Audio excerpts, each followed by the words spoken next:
Okay, let's get it started. Yeah. Let's do it. Okay. What's up first? Not too much. I watched a really old movie that like everyone's already seen besides me. Really old movie. It's in the 90s. It's before I was born, so it feels really old to me. True. Yeah, it was called the Why do I keep forgetting the name of it? Fugitive. You told me about this before. I did, thank you. I keep Yes. forgetting the name. The Fugitive. Yeah.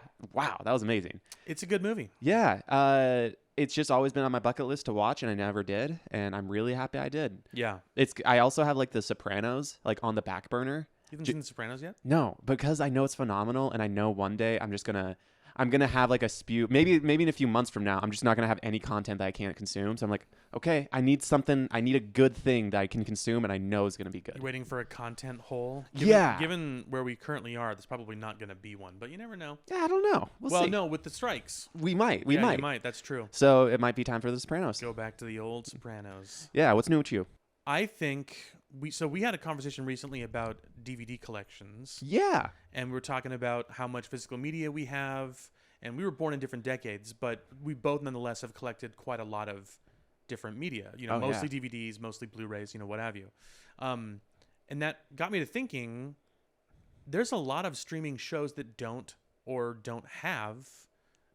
will never release physical media, which is sort of surprising. You can only watch it on whatever place it was, and if they take it away, you never see it again. Oh, for sure. I think a good example that like is my white whale of DVD collecting is the 90s Spider-Man show. Oh, okay. Just a show that's never been physically released on DVD besides just a few episodes here and there. Sure. And they're always like really sporadic when they were released. Yeah. Now it's only on Disney Plus, which I like that I can watch it on something, but I'll never have that in hand, at least right now. We're talking obviously like physical media of this stuff probably does exist somewhere. Some bootlegger has made it into a thing and probably made a very nice cover for it and put their own jewel case on their wall. But like that's a unique case, or like an Etsy thing, I guess maybe. Yeah, we're talking like, where's my DVD of The Mandalorian? Right. Well, Disney has answered. Okay. Yeah, because Disney actually, for some reason, decided to do a physical release of some of their Disney Plus shows, which is really just strange. Some of them. Yeah, because like I think like a month prior, Disney came out and said we're going to stop doing physical releases for the Australian market. No more. Interesting. Which is really strange. Yeah, I mean, it's kind of weird. I mean, all the Australians that do collect are pretty up in arms about it. Sure. Yeah, which is a big deal. Yeah. But then a month later, they released that they're going to be releasing Mandalorian season 1 and 2 on Steelbook Blu-ray with like a really cool cover. Okay. And like really going to be pushing for it. And then they're doing WandaVision, that series, and then season 1 of Loki, and then also the Hulu movie Prey, the Predator prequel. Okay, interesting. Yeah, so all Steelbooks, all like really cool, nice covers and everything.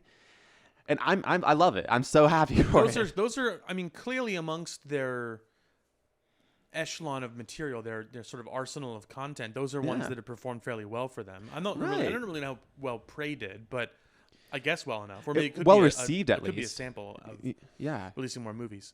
But yeah, it's interesting. The footprint, like the shelf space at like your local Walmart or wherever has shrunk over the years for DVD and Blu-ray content. So I understand why they would want to stop. Yeah. But it's like vinyls, right? There's still a number of people who buy this stuff and want to and arguably have a lot of money. So they can maintain a more bespoke or what I mean is I don't know if we have a lot of money. Okay, well, fair enough. But the point I'm trying to make is as you point to all the hot toys on your desk. Yeah, right.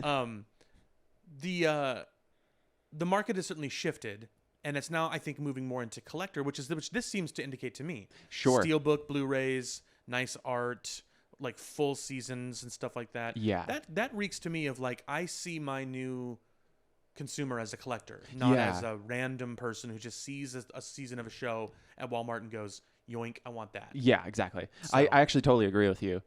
Which personally to me, I think that's the market they should go for. Yeah.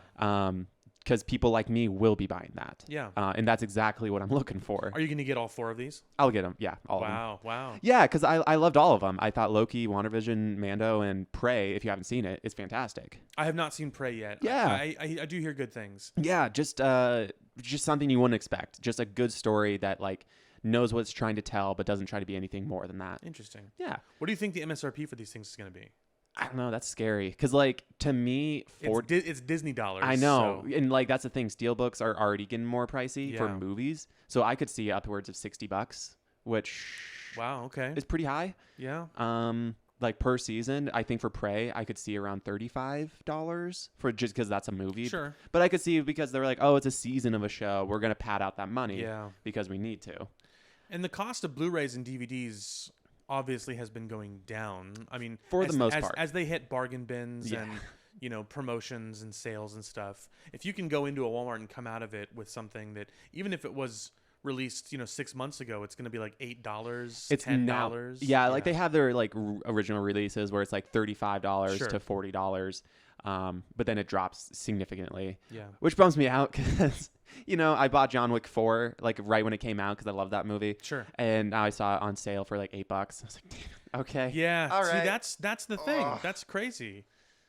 That's crazy to me. So they certainly don't hold their value except to people who want them simply to have them. Yeah, and I think like I don't know, streaming is always changing, and I think like right now is a really good time of seeing that change, even for those studios who are like not pushing it for more Marvel Disney Plus shows. They're going towards the movie route because it's more financially successful. Yeah, and I think there's might be a resurgence of DVDs and Blu-rays because people are going to be less keen to get in all these streaming services when they do just want to watch this one show. Like the Peacock thing with The Office. Everyone was so like, I guess I'll have to get Peacock because I would just want to watch The Office. But I'm sure there's a resurgence of just buying The Office show just so they can have it. Yeah, people don't want 1,000 different streaming services. That's true. That's true. Yeah. Unless they eventually just make like a cable-like thing where it's like buy all the streaming services for one low price. Well, and Disney's tried that a little bit. I mean, with Hulu. They have a controlling interest in Hulu. They did a whole packaging thing. Oh, for sure. With that. But yeah, that's a interesting concept. Yeah. Packaging them all together. Yeah. I don't know what that would cost, but it'd probably be a lot like cable, which is a lot of money. Right. Which is just, again, full circle here. Cyclical, yeah. Which, again, then people are like, okay, I'll just go back to DVDs again because then we have it. Yeah. But hey, I have a bunch of movies. I know you do too. So I'm happy to have my collection. Yeah. It's not going anywhere. Yeah. So. Yeah. What could be going somewhere, though, and speaking of movies, is Blue Beetle did not do very well. Oh, yeah. Yeah. Yeah, that's going to maybe go straight streaming. Yeah, probably a fast turnaround time. I was disappointed that Blue Beetle didn't do well, not because I think the movie is like on fire or whatever. It's a pretty fun movie to me, but it's not like you're the Blue Beetle guy. I am the Blue Beetle guy, but it's not like it's an incredible film or whatever. Okay. I just liked it, and I think the character is fun. For me, Blue Beetle represents the potentiality of a lesser well-known character like Guardians. Yeah. And how you can sort of morph them into something that an audience would want to watch. Or they might just be good enough on their own that an audience might want to watch them. It's sort of in a weird way like how Ghost Rider worked in the 90s or early 2000s, I don't remember, when the Nick Cage Ghost Riders came out. Yeah. They weren't good movies. But it was interesting because they tapped Ghost Rider or even Blade. Yeah. X-Men, Fantastic Four, Superman, these movies are going to be made. Yeah. They're just popular characters. They're big, yeah. But that means their characters are also kind of in a box a little bit. And if you want to change them up and shake them up a little bit, you can. But clearly, based on The Flash, that doesn't work so well all the time. Right. With a Blue Beetle, though, you've got like an open canvas. Guardians of the Galaxy is the same way. Like, nobody knew that property nearly as well when that movie first came out as they do now. Yeah, it was a lesser well-known comic. Oh, I couldn't agree more. I was pronouncing Yame Reyes, because I always pronounce it as Jamie. Oh, Jaime. Jaime, yeah. So, I've been pronouncing it as Jamie this entire time because I think that's actually how people have been saying it. Probably. But that's a cool thing that we can get introduced into this film and have the actual proper way to say it. Yeah. Which is cool. Yeah, there's so many characters, obviously, under these umbrellas. DC and Marvel have, I think, conservatively, probably thousands of characters. Mm-hmm. And to say that only the ones that are the most famous are the ones that are good is, I think, kind of a dubious claim. Because there are a lot of characters that have great books that just don't get a lot of readership, and that sort of has translated to they get a lot of exposure. But conversely, that means that there's a lot of room you can fill in. Right. Which I could see to the hardcore fans them being upset. I know my Moon Knight fans out there were pretty upset with how he got adopted, even though for me, I was like, dude, we're getting a show. At least we're getting this. Yeah. And I hopefully it's the same for Blue Beetle, but I don't know if it's going to go anywhere. So let me ask you this. Next DC movie that they're going to have Blue Beetle in. Do you want this Blue Beetle to be in that movie? Do you feel like this? Well, I mean, obviously, I would prefer it to be Ted Kord Blue Beetle because Ted Kord's my favorite Blue Beetle. But you probably like that post-credit scene. I did. I also like that the rumors of Jason Sudeikis being cast as Ted Kord have been circulating around because that would be awesome. It would be awesome, but that's why I was kind of annoyed with the post-credit scene because I think they were going to tease like the reveal. An actual person. Yeah. And I think the reason they didn't is because of they hadn't cast it yet. The hubbub of everything. Yeah. Well, despite the fact that they didn't do that, I ultimately what I would have wanted in a Blue Beetle movie was like fine. It was serviced fine by that film. They had Omax in it, which was kind of interesting, and some other stuff. But what I would have wanted is a movie about Blue Beetle as a legacy character. Okay. Like sort of showcasing the original Blue Beetle, Dan Garrett, and him having the scarab for the first time. Sure. Because he was the original one that got the scarab, but he couldn't use it the way that Jaime used it. Right. He only got, superhuman strength and durability and the ability to jump really high, which were the common powers of the day in like the 50s. Sure. And then Ted didn't have powers at all. He was more Batman-like, but a little bit more goofy and kind of fun because, Batman is brooding and dark. Yeah. And very tech-based. And then when Jaime gets it, he embraces the heroic identity of Ted, but he has sort of like Dan's scarab, but then he unlocks the scarab much more fully. And he sort of has that like, technological armor sort of bug type stuff. So he's sort of like hitting a lot of different legacy concepts all at the same time. And then Ted becomes his sort of mentor when he comes back to life after being shot in the head by Maxwell Lord. Spoilers for a terrible comic. But like... there's a lot of rich character development there, a lot of cool characters. They could have had that sort of like Batman passing the torch kind of moment if they'd wanted to. Yeah. And maybe we will get that later, maybe because obviously they're going to cast the Ted in the future. Hopefully, fingers crossed. See where it goes. If we get him, I don't know that we'll get a Blue Beetle 2, at least not in the foreseeable future. Yeah. But if he shows up in a movie, I would hope it's something like a New Justice League in the DCU film, and they just incorporate him into it, or something like maybe a Young Justice or a Teen Titans kind of a vibe. Yeah, that'd be cool. So as far as the movie goes, how do you feel about the casting? Did you like everything about it? I liked most all the casting choices. The only one I think I was particularly not happy about was I thought Susan Sarandon didn't make a particularly good bad guy. Oh yeah, yeah.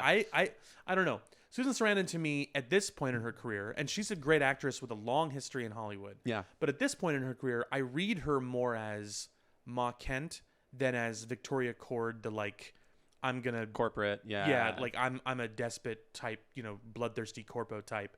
Just sacrifices has to be made. Yeah, it's the same casting decision they did when they cast Lucy Liu and Helen Mirren in the Shazam sequel. Oh yeah. As like physical, witchy demigod types that are like around to just sort of tussle with the Shazam family. I'm like, silly. What? Yeah, weird casting.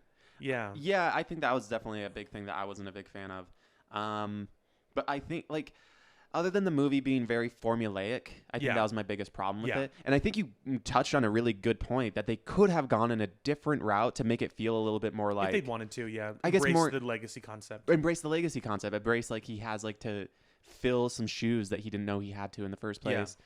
I think that if we went more on the serious route of like when he got the scarab, that could have been a really dark scene. Yeah. And at times it felt like it was. Yeah. And then they're like, well, we have to have it light. George, do your thing. And just like kept cutting back to him and he was just doing all his stuff. Yeah. Yeah. So I think he was pretty funny in the movie though. He was. He did good for what he did. He had his emotional beats. They were great. Yeah. That is, if I had to touch on that, the actors brought it. Yeah. Every single one. Yeah. Yeah. Spoilers for the movie.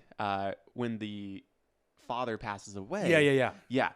Every single person. I was like, wow. Yeah. Hitting it out of the park. Yeah. And that goes to show you that when they were making the movie, they wanted to make Homecoming, Spider-Man Homecoming. Yeah. They fell well short, but they wanted to make that movie and they tried their best. Yeah. The problem is the movie just didn't have enough I think, recognition as a character, which was an unfortunate nature, but that's how they wanted to go with the story, as opposed to exposing us to the character's legacy and then trying to fulfill that sort of like passing of the torch. Yeah. They were trying to make it a full origin story. And that's fine, but that means you're sort of predicated on the idea of, is this character interesting enough in the first place? And with the Spider-Man, we're all like, yes, obviously.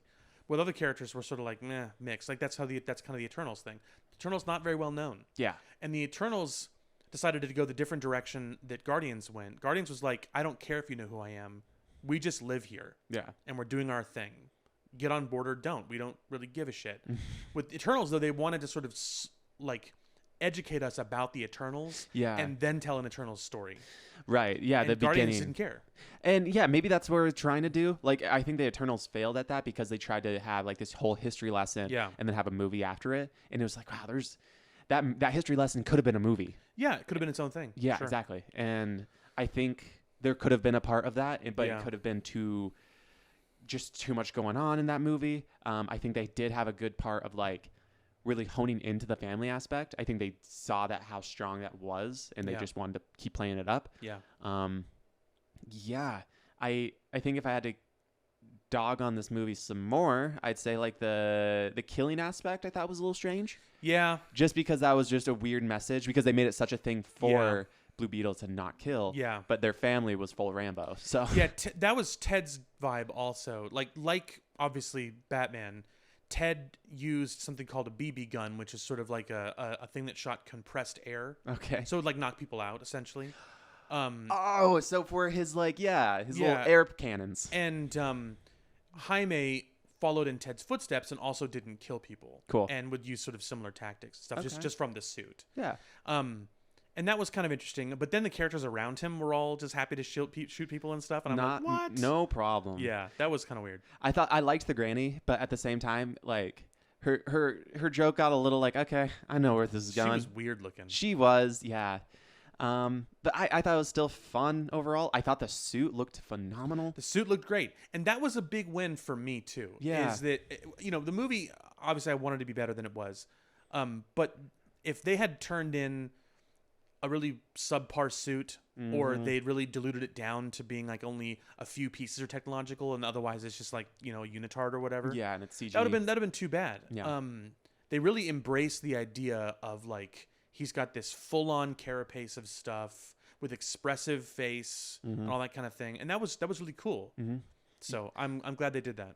Same. I think because this was supposed to be a TV show, and they turn it into a movie, they had it. I didn't know that. Oh no, no, that's cool. That's interesting. Yeah, so it was supposed to be an 8-episode TV show on HBO Max, I'm guessing. Yep, and it was all shot. And then they edited it into a movie. So all of this was supposed to be a show. Whoa.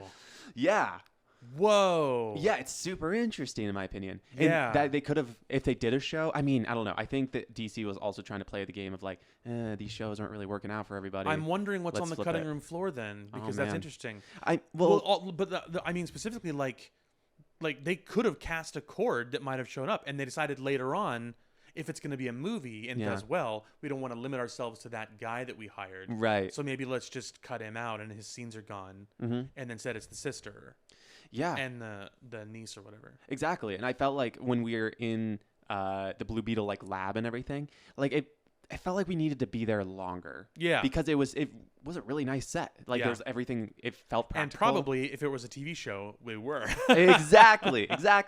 Wow, that kind of blows my mind. And it's too bad because as a show, we might have been able to explore a couple things more and it might have made it more interesting. But it also, we've seen some shows come out that when they were in show form, they're kind of the worst for it. Right. And so that's why I was wondering, like, okay, this movie already feels pretty formulaic, very beat by beat. Yeah. If we just did a show, would it just be an extended version of this and that much worse for it? Yeah, less interesting. Yeah, at least we're out within 2 hours instead of here for 8. It would have felt like Obi-Wan. I mean, kind of. So, but yeah, that was really interesting, and I think that's why they had the practical suit, is because they had it for a show. Yeah. Otherwise, they probably would have CGI'd it. If I'm being honest, but, and I'm glad that didn't happen. Absolutely. Blue Beetle also wasn't made for an enormous amount of money comparatively. Like it was made for obviously it's a blockbuster at this point and had probably a polishing pass after they decided not to make it a TV show so that it could get some CGI touch-ups here and there. Yep. But it was conservatively priced compared to something like The Flash, which was $220 million before marketing. Which is and looked double. as bad as it did. So it just goes to show you practical versus CGI. Yeah. It isn't always that one is better than the other, Mm-hmm. and it isn't always also that they can be used in tandem. I think that's an important discussion topic. It's interesting to me. You look at something like The Flash, and how The Flash had a practical suit for both Supergirl and The Flash. Yep. But then they CGI'd on top of that. Yeah. And then you look at something like Blue Beetle, or even the Marvel movies from, pre-Endgame or whatever, where they didn't really do a lot of CGI. Like, for the most part, Captain America's suit from basically Age of Ultron on looked great. Yeah. Like, every movie looked great. There's no CGI in that suit. Not really. They CGI'd the whole Spider-Man suit from Civil War. They also CGI'd the time travel suits. Yeah. In Endgame. Which, okay, if I'm going to be honest, if I had to give them that credit, I had no idea. Not a single. Really? Well, when I first watched it, once I Sure. figured out, I was like, oh, I guess I can see it. But at the time, I was like, no, I couldn't. So I was impressed by that. That's it's just an interesting concept. So we saw recently a couple of examples of characters who are CG and practical interacting at the same time, or around each other around the same time. So a good example of that would be Baby Yoda. Oh, yeah. Or the Loth Cat in Ahsoka. Yeah. There's scenes where that is a puppet, and then there's scenes where it's very clearly CG, and it just cuts back and forth between them based on whatever they need that character to do in the shot. Yeah. And they don't look the same. Yeah. Not even in some cases, not even similar. Yeah, I know what you mean about like the Loth Cat, about like some of it looked like a puppet where it had like that stop motion puppet, and then other times it had like that really good flow from the CGI, which kind of threw it off a little bit. Like when it needed to move off a surface to the ground, or needed to like stretch or something. Yeah. That was all CGI. When she fed it, it was a puppet. When she first saw it, it was a puppet. When it first woke up, it was a puppet. Yeah. And that all looked great. Just like Grogu in close-ups looks great. Yeah. And then they do a close-up to a far shot of him as CGI, and you go, he doesn't normally move like that. Yeah. And now I've noticed it. Yeah. And it's odd. It is a little wacky to see it. Yeah. It is cool to see one live action, though. Yes. I don't think it's actually our first time, but... Seeing a Loth Cat? Probably not. I bet there's one in Mandalorian somewhere. Mm-hmm. But still cool to see it, like, emphasized at least, because it was so prominent in Rebels. Yeah. Which, by the way, if you haven't seen Rebels, I don't know how you're doing with Ahsoka, because... Yeah. Yeah. I think that's my favorite part about Ahsoka, is, like... I don't know, for like Obi-Wan or for Mandalorian or even for maybe Andor, like you don't need to know anything else around it for the most part to be able to jump in. Like you have to know the prequels for Obi-Wan. Yeah. And have to know more or less about Star Wars for Andor. Obi-Wan, I think, is an example of like Ahsoka. You kind of got to know what you're doing. I don't know that the show is as good if you don't understand the idiosyncratic relationship between Obi-Wan and Darth Vader. Yeah, but you need to just know like the movies. I guess what I'm talking about is like the Clone Wars, Rebels, like the other side of the coin of Star Wars that you have to like really put some time to sit down and watch and consume it. That's fair. Yeah, because I think Clone Wars is the most popular out of the two, and then there's Rebels. Like the Rebels fans are definitely like their side. Vocal? Yeah, vocal's a good word. More like they have to defend themselves a lot because for obvious reasons. Well, their show got canceled, so. Yeah. Then again, Clone Wars did too. But it got brought back. That's fair. For good reasons. Well, I mean, Rebels got brought back. No. I mean, it kind of did. In Ahsoka. That's true. Because, like, these first two episodes, like, they had shot for shot from the series finale. That was wild. Yeah. Yeah, that was wild. Which, for me, I really loved because Rebels, the ending of it felt so like, oh, we're getting canceled. We have so many ideas on the plate. We're going to smush them in as much as we can. Try to get as much out to the fan base as we can. And then end it. And the rest of it just going to hit the cutting room floor, Until Ahsoka comes, and they're like, actually, let's pick up some of these and start our story again. So it's cool to see those pieces picked up. The thing so Ahsoka overall is good. I agree with you that I think the show is good. I think the casting is generally pretty good. I was happy to see Clancy Brown back. That was pretty fun. Yeah. But like, I also think that it's not perfect. Mm-hmm. I don't think it's gonna save Star Wars. I don't think it's like the best thing that we've seen in Star Wars. Like for me right now, the best that Ahsoka is at the moment, and I'm talking just Ahsoka, the TV show, 2 episodes, is not better than the best of Mandalorian. Okay, yeah. And it's not better than the best of Andor. For sure. It could get there. I agree. Because it's heading in an upward trending direction for me. But the first 2 episodes were pretty slow. Mm-hmm.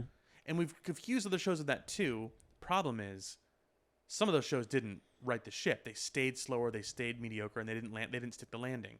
Hopefully Ahsoka will do that. It's a Filoni, led show. Yeah. But there's a character introduction in Ahsoka episode 2 that I just didn't think was done that well. Okay. There's conversations between characters in the first episode, like the first maybe 10 minutes, the first episode, 20, whatever it is. Yeah. Man, Snorefest. Yeah, I think some of the editing was strange to where it felt like some of the scenes were panned out, or when Ahsoka was in that Jedi chamber and she was doing her thing, it was it was taking longer than it probably should have. Yeah. But I also have to look back and be like, wow, like a sequel to Return of the Jedi. This is really the show or a show I'd be wanting. Yeah. A show where it's like, okay, we are following a Jedi, more or less. Yeah. Yeah. We have a Mandalorian side partner who's also the apprentice of this Jedi. Yeah. Then we have these 2 Sith who are also really cool looking, have cool designs, have cool lightsabers. Yeah. Who they had to study their lightsabers to figure it out. Admittedly, that was pretty cool concept. It just seems like all these things are really what you'd always envision a sequel to the Star Wars shows would have. Yeah. Like looking into the Force in all these different ways, how to use it and everything, and it's still distinctly Rebels though, because what they're trying to do is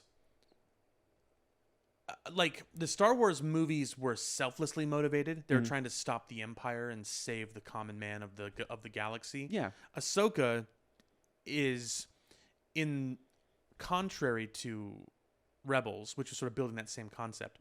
Ahsoka is a little bit more selfish in concept. It's not a bad thing or even a dig at the show. It's just they're trying to save Ezra. Yeah. And she's trying to stop Thrawn because she assumes Thrawn to be a terrifying villain. But for the purposes of us, watching the show, Thrawn is a solved equation. He's gone. Ezra got him out at the end of Rebels. Yeah. So they're doing something that doesn't help anybody but them. Maybe. We'll see. Yeah. But clearly, the show doesn't want us to believe that fully because these other guys are around doing weird stuff. Like I didn't know that Morgan was from Dathomir. Oh, yeah? That's crazy. Yeah. That was introduced in this show, wasn't it? Yeah. That's really cool. Yeah. It's cool to hear Dathomir and to hear that, I guess, live action. Yeah. Because I really don't think we ever have seen it live action. Yeah. As close as I'd say we would get would be the look of the Dathomiri character from from Jedi Survivor. Yeah. Mirren, yeah.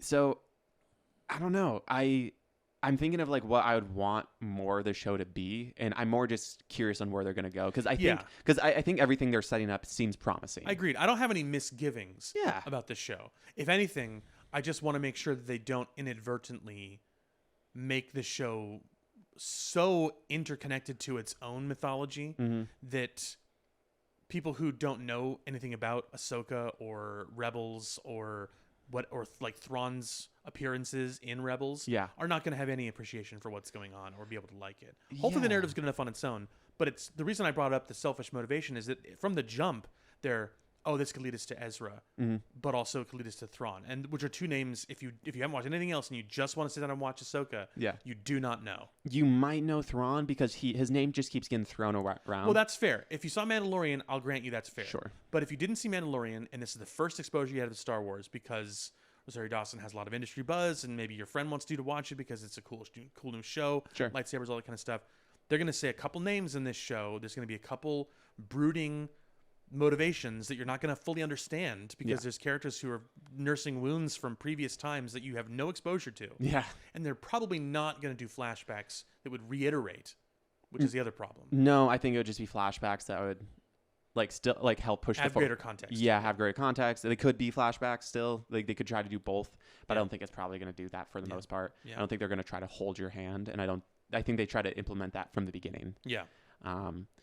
That being said, I love Thrawn as a character, and maybe this is where it's stemming from, but I really hope they make him more terrifying because right now he's just the boogeyman under the bed that you're like, oh, I don't want it to happen, but it's like, okay, we need to see the boogeyman eat a kid before I'm invested to be like, okay, Thrawn is a threat. He was in Rebels. Yeah, but Rebels was aimed at a certainly younger market. Yeah, they could make a terrifying, more adult-oriented, terrible animation. And what were you saying? He's awful. Yeah. No, but like, Ahsoka is probably made for people who are over the age of 20. Let's say, on probably. average. Like that's probably the demographic they're looking for. Yeah. But Rebels is made for people who are like over the age of 10. Yeah. So they can't make him, a terrible Machiavellian tyrant that's going to shoot everybody around him for no reason. Right. Or do other weird stuff.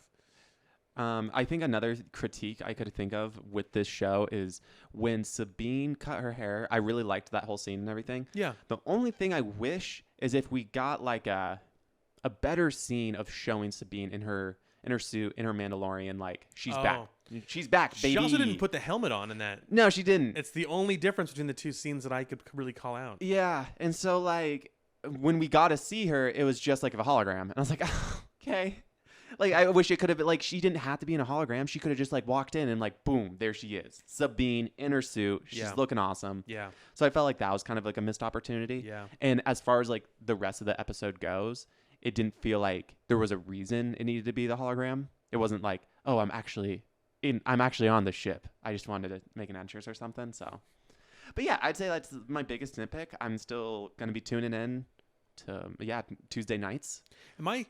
Am I crazy, or did they say, and maybe I didn't understand what they were talking about, but like the map that was leading from where we are to where Thrawn and Ezra went. Yeah. It sounded like they said that's an entire different galaxy. Yes. Not the like fringes, the like unexplored area of our galaxy. So when people are saying that they were that like Thrawn got cast into Exegol and stuff, none of that's true. He's in an entirely different freaking galaxy.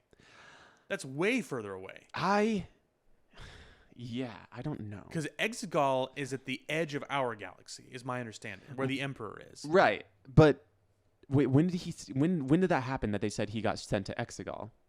No, that was people just wondering. Yeah. Then I don't know. I guess I never thought. Like, I guess has Star Wars always been in one galaxy this entire time? Yes. Well, that's interesting. Yeah. That's really interesting. Yeah. Okay. I actually never really... Yeah. I don't know. They never really had like a map. Like the best I have is Lego Star Wars, the video game. They, believe it or not, they have had a map. Okay. And sort of Star Wars has managed to sort of showcase of their map. And I'm trying to summon forth some information here from the deep archive. This is real deep. Yeah. That they've managed to sort of colonize and show on different maps for like, whatever media comes out, like the visual dictionaries and things of that nature. Yeah. Like maybe 2/3 of the galaxy has been like fully explored. And then there's an area at the fringe kind of level that's even further out. Yeah. That's like the unexplored reaches or whatever. And to my understanding, that's where Exegol is. Okay. Like pretty far out there. Sure. And that he's sort of building and then sort of like between galaxies is basically there's like no stars essentially. Or there's like rogue planetoids and rogue stars and stuff. Right. Yeah. But they're very few. So that's kind of the area it seemed like they were building because it was like all dark and there's nothing there and that kind of stuff. And then Thrawn is like beyond that. million light years even further than that because the distance between galaxies is astronomical. No pun intended. Yeah.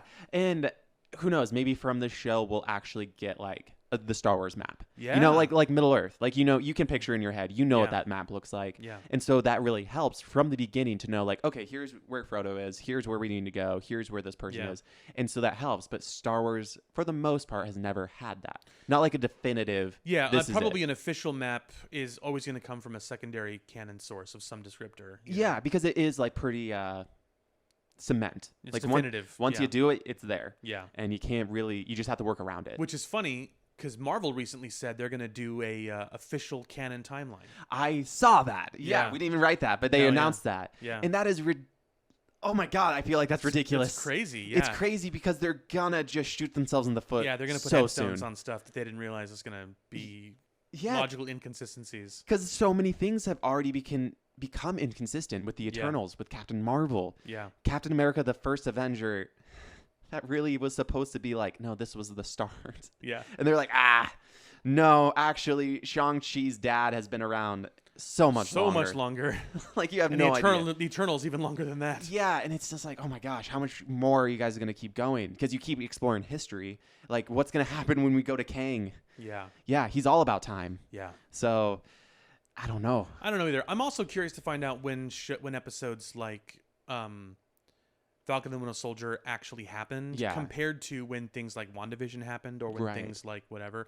Also, there's been a lot of speculation of people showing this carefully edited montage that may or may not be accurate, that the moment when Wanda did something, I think in WandaVision, or it could have been in Multiverse of Madness or something like that. Yeah. People are doing this edit where that's the time at which the man at the end of time stopped knowing what was going to happen.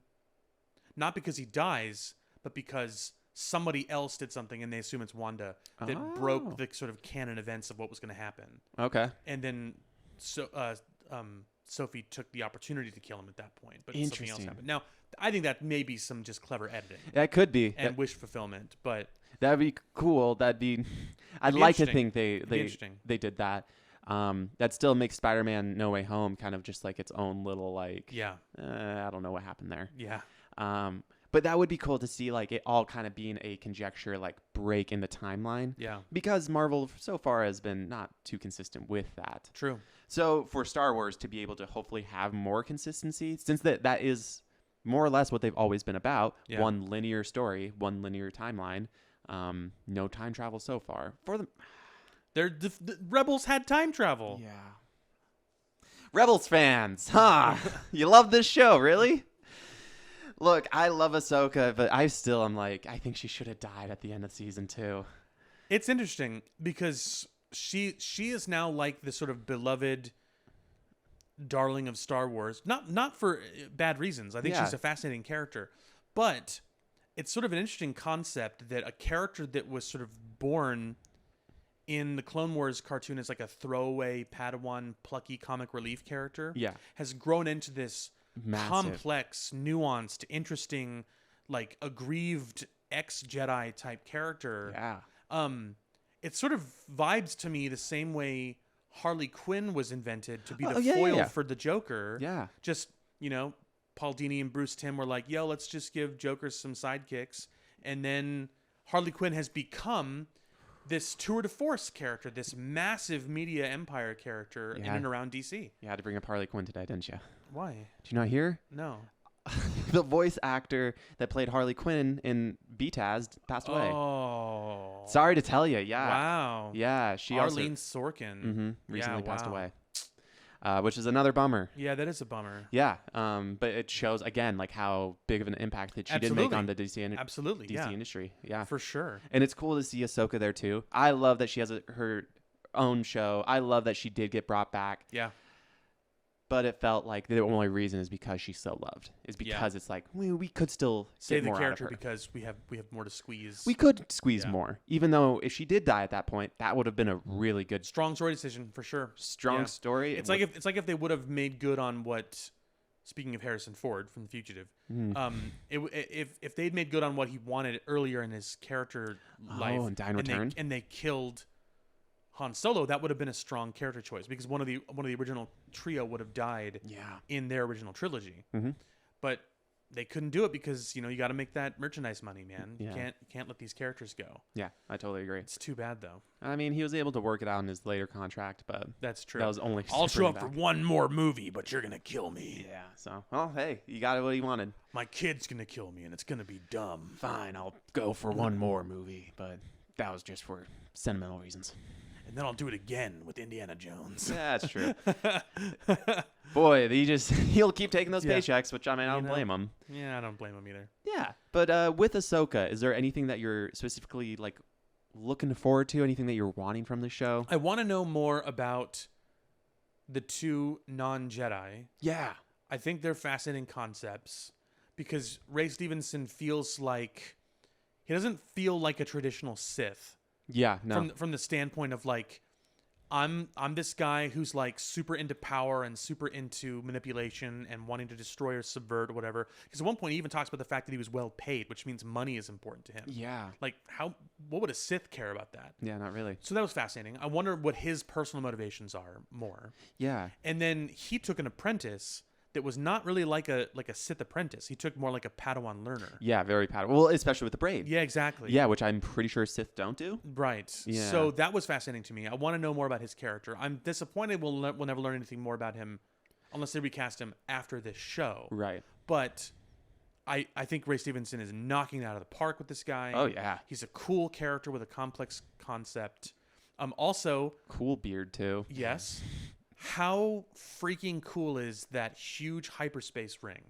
Oh at yeah, the end of episode 2. Yeah, that's really sweet. Like that, at least they're building to something that I can understand the concept for, which is if we want to go from galaxy to galaxy, that distance is so far that just one cool ship with one good hyperdrive can't get us there, which it could to Exegol because they proved it in the third of the sequel trilogy. Yeah. In this movie, they're like, we want to go get Thrawn. We need this massive thing with all these huge capital ship hyperdrives in it.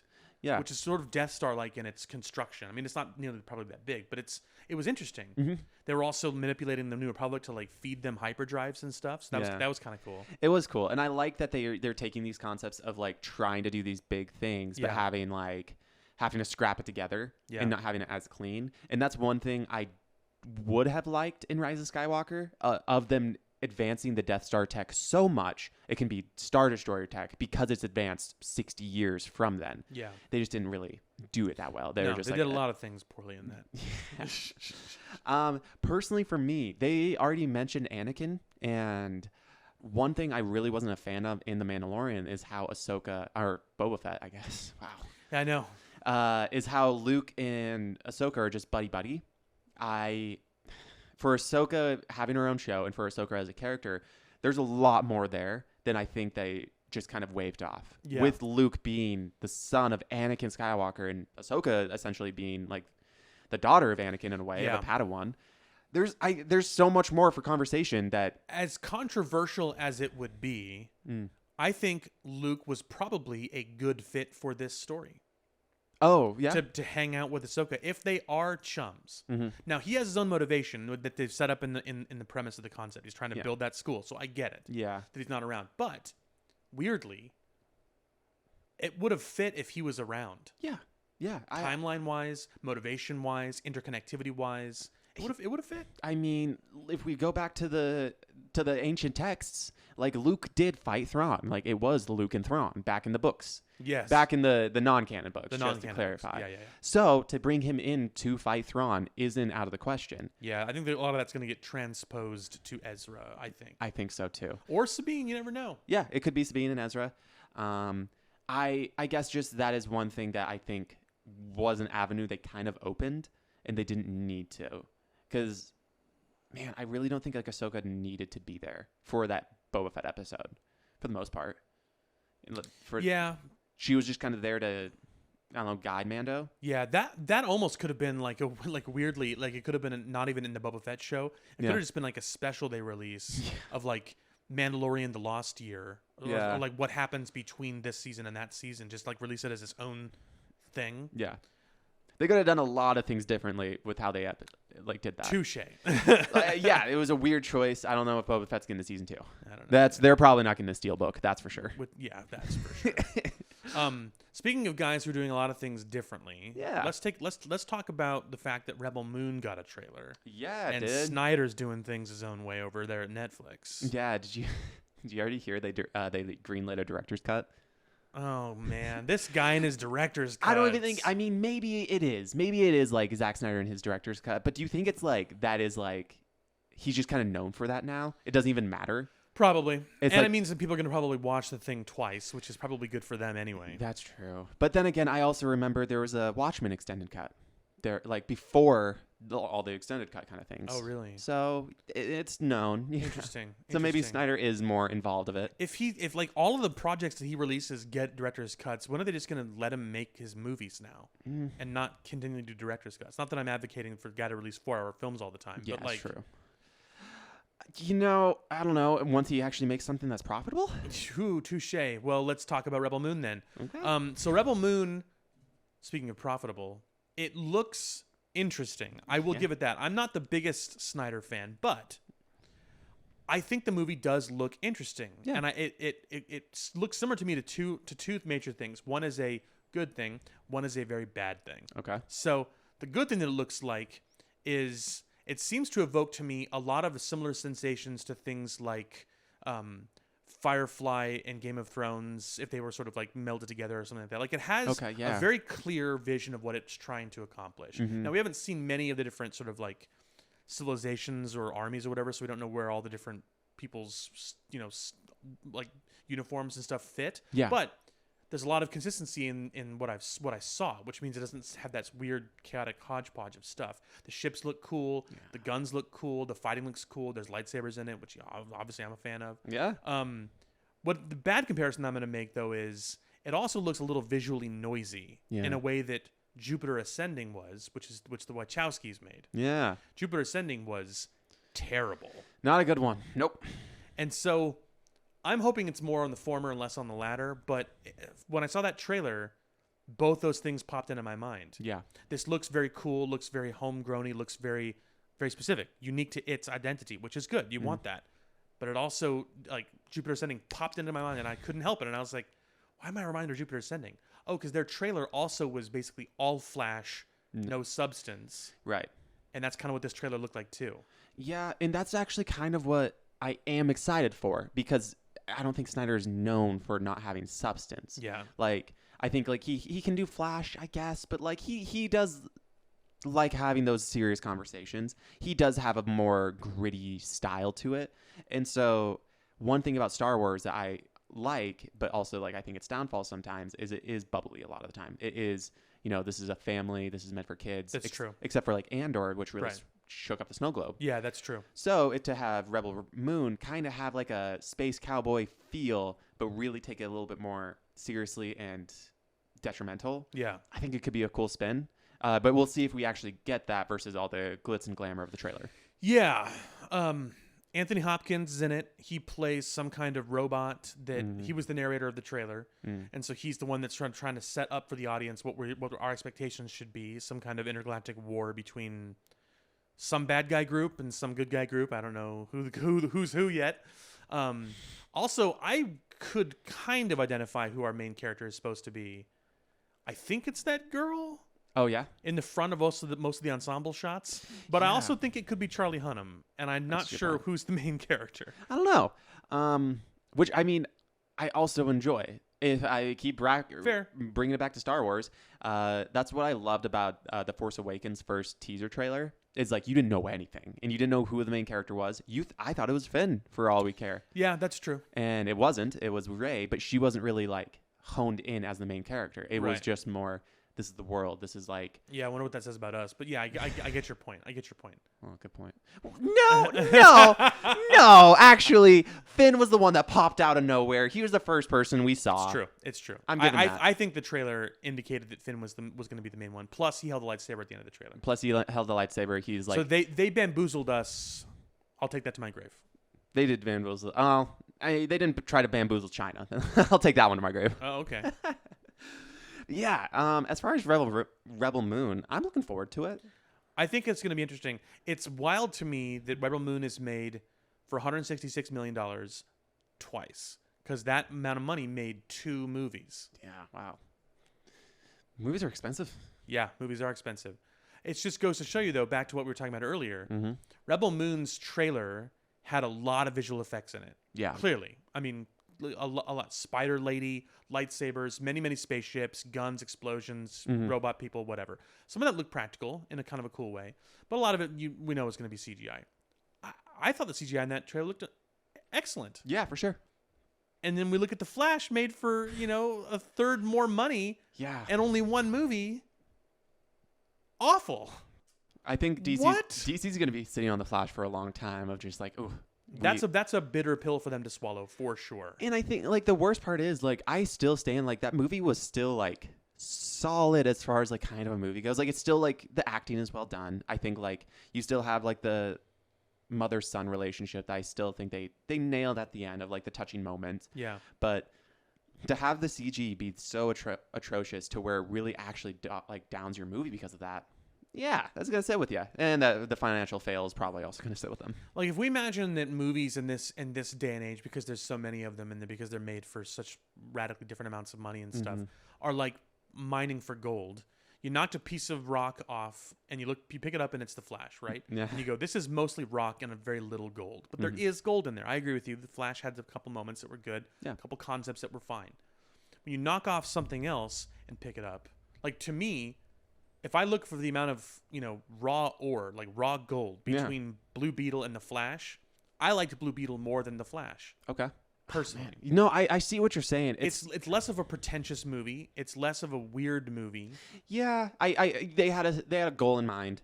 The only thing for me is Blue Beetle felt so formulaic. It felt so much like Ant-Man, and I feel like the only spin that they had was to embrace their culture and their family aspect of it. It was very origin story, which means that it's kind of paint by numbers. Yeah. I grant you that 100%. And like that's actually my favorite part is about embracing their culture and really like emphasizing that. I think that was super cool. Yeah, yeah. I really enjoyed not knowing a bunch of the references in the movie. Sure. Because there were just straight up some where I'm like, I'm not going to get that. I don't know that.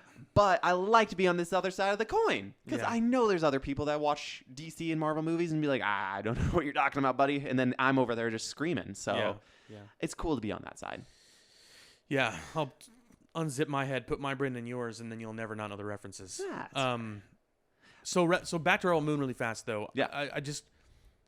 I can't let go of this point, though. Okay. The movie, whether or not it's good, I mean, Army of Dead wasn't very good. Yeah. But, that's fine.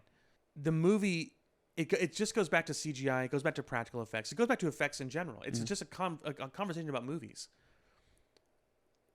Making CGI in a film is a very complicated endeavor, as indicated by the last 10 years of eroding quality and dramatically, just all over the place. Yeah. Inconsistencies in movies. And I know, having a limited exposure to working in the industry, that when you want to do visual effects in a movie, generally at a certain dollar amount, higher than anything I've ever worked on, you need to get it in early. Yeah. And you need to know what you want. Yeah. And have a clear vision, because if you're looking to try and get yourself in too late, or you keep changing your mind, like, for example, Weta Digital, the company that did all the visual effects shots, or the lion's majority of digital effects shots, let's say more accurately, for Man of Steel, for Batman versus Superman, or Batman v Superman, or whatever. Yeah. They stopped working with Warner Brothers at a certain point for DC movies and said, we're all in for Avatar. Okay. He's contracted us for Avatar. We're Avatar for the next 5 years. Okay. Sorry, our queue's full. Yeah. And so Warner Brothers had to go, oh shit, who do we go to now? Where do we go? And they went and shopped around, and they got what they could get with the Flash. Okay. And the Flash also kept changing its direction a whole bunch. And that means that we get what we get. Mm-hmm. If a very famous VFX artist's quote is, if you watch a movie and it looks like a visual effects shot was done in a week, it's probably because it was. Yeah. No, I couldn't agree more. Based on all the research I've done, which is pretty much just scrolling on Twitter. Sure. I'm pretty much an expert on this field. Of course. So, yeah, it just seems like the studios keep like saying, okay, here's, like, they get in early and they're saying, hey, make this VFX shot. And they're like, actually, like months later, they're gonna be like, actually, let's change it. Let's change it 3 more times, or give me 3 different renditions of this so we can choose later. Yeah. So yeah, it is overworked. Everything was shot on a green screen. To your point earlier about super suits, everything was shot on a green screen. There's inconsistent lighting, inconsistent concepts. No visual motifs are done. No concept art was done. No idea about what you want. Yeah. And that means that you get these directors like Muschietti for The Flash, who I'm sure is fine. Yeah. I'm sure he's a fine director. But with The Flash, it seemed like they didn't either articulate well enough what they wanted, or they tried to turn the movie around too fast as it pertained to visual effects, or they tried to change it too much. Yeah. And that means we got what we got, which looks inarguably pretty bad. Yeah. And yeah, it's a bummer that these movies could actually just look phenomenal constantly if they just stuck to it. But at the same time, it's tough because it's such a gamble for them. I see both sides. Yeah. But at the same time, like, either A, don't make these movies so expensive and put so much pressure on it that you can't take a risk with your movie at all. Yeah. No, that's it. I don't have a B. That's it. I get you. Yeah. I mean, I think also using practical more is not a bad thing. Yeah. There was a time, going back to vintage movies, because you talked about the Fugitive. The Fugitive was made in 1990 something. Yeah, 93. And 19XX. And at that time, and for decades earlier, we mostly used miniatures a lot of the time. And then CGI started to crop up, and you saw it in things like Jurassic Park and stuff. But like miniatures, when you watch some of these old movies now, and they're done really well, they still look great. Yeah. Looking at The Fugitive, and I loved it, and I think a lot of it I liked is because I'm like, oh, that like someone did have to jump off that train to do that or something. Sure. But there's a scene where Harrison Ford jumps off a dam, and they throw a dummy, and them legs look a little floppy for me. Yeah. So like I get it. That's because they went to a real dam. And they're just like, whoa! See you later. Bye, Harrison. I get you. Stunt work is a weird thing. I get it for sure. But like I don't know, the Enterprise, the Millennium Falcon, all these things were shot as miniatures, and the techniques of that are becoming archaic and lost. But they made some stellar shots that we still iconically think of as being good now. And simply because we can make a CGI version of something doesn't mean we should. So I think like looking back when episode 7 was being made, I remember there were so many like practical shots or practical like photos coming out in black and white. And they're like, look at this. We're back, baby. Star Wars is back. Look at this. Millennium Falcon, a little miniature with some TIE fighters coming by it. Oh, yeah, that's going to be in the shot, baby. We're back. This is Star Wars. So I thought that was really funny that they're honing into that. But it did look great. They were right. It looks phenomenal. So they should lean into it. Yeah. I don't know. I think they understand that we want practical, but they just don't care. I'm not even sure what the cost is. I can only assume the cost of making practical has not, dramatically increased over the years. I'm sure it's gone up as inflation has happened or wages have happened, contract negotiations, what have you. But it's still probably within some margin of what it was originally, right? Technology hasn't changed that much. Yeah. If anything, it's probably gotten better because of 3D printing. But CGI costs astronomically high amounts of money. Yeah. Render farms and painters, renderers, 3D artists, all different positions you need to be able to hire. It's so many more people. But maybe it gives them the option to switch it at the blink of an eye if they want to. It does. I think it does, and that's probably why they do it. Yeah. If you build one, Holy Grail for Indiana Jones as a practical effect, and that would be a bad CGI effect, but as for purposes of illustration, you build one CGI or one practical Grail. That's it. Your prop master has that Grail. Yeah, exactly. You probably have 10 different versions of that Grail for which one's a hero prop, one's to be held in the hand when running around, one's whatever. But they all look like that. Yeah. And you really can't change it later. No. And yeah, that's the thing. I think people are doing so many. You're locking yourself in. And again, it's all about the gamble because they're looking at market research. They're looking at people talking on Twitter. They see what everyone's saying about it, and they're like, oh, we have to change it a little bit to help this appeal, yada, yada, yada, which is difficult. It doesn't make it a good movie. Have you ever seen the movie Short Circuit? No. Okay.